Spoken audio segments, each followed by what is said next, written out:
Šta su prednosti srpskog tržišta koje treba da privuku strane investitore? Prema sajtu Razvojne agencije to je između ostalog jeftina, a kvalifikovana radna snaga. Međutim, predsjednica vlade Ana Brnabić tvrdi da Srbija više nije zemlja jeftine radne snage, a na pitanje zašto onda agencija poručuje suprotno, premijerka nema odgovor, prenosi N1. Ona je prilikom posete mašinskoj školi u Pančevu poručila da ova mašinska škola postaje sve važnija škola za Srbiju s obzirom na to da će sadašnji učenici imati posla u budućnosti. Premijerka dodaje da nas je strana privreda prepoznala kao dobru investicionu destinaciju i zato je obrazovanje prioritet vlade, a kad se stranci zanimaju za Srbiju, jedno od mesta gde mogu da se informišu je i Razvojna agencija Srbije.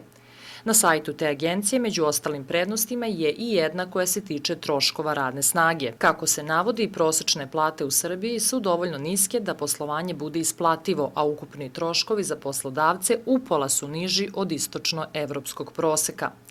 Na pitanje koliko dugo će se jeftina radna snaga promovisati kao jedan od glavnih faktora srpske konkurentnosti, premijerka odgovara da Srbija već danas nije zemlja jeftine radne snage.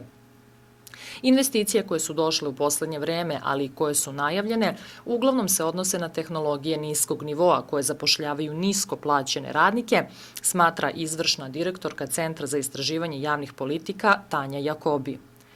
Ocena da Srbija više nije zemlja jeftine radne snage je, pretpostavljam, više u skladu sa željama premijerke i sa pokušajima Srbije da napravi nešto drugo i da iskorači u nešto bolje, kaže Jakobi. Dodaje da Srbija pokušava da pređe na ekonomiju zasnovanu na znanju, ali očigledno nisu svi koordinisani, pa se na sajtu Razvojne agencije predstavljamo kao jeftini radnici. Kako na to gledaju mladi? Oni pokušavaju da izbegnu to tržište bilo time što se sele, bilo time što ostaju, ali se zapošljavaju na nekim mestima koja zapravo nisu ovde u Srbiji, objašnjava ona. Isticanje niskoplaćenih radnika kako bi se motivisali strani ulagači potpuno je pogrešna investiciona politika na koju sindikati godinama upozoravaju. Za zvaničnike je najbitnije da se otvori što više fabrika, bez obzira na to da li su ekonomski opravdane. Iz budžeta se daju ogromne pare u te svrhe, a zaposleni za uzvrat ne dobijaju ništa.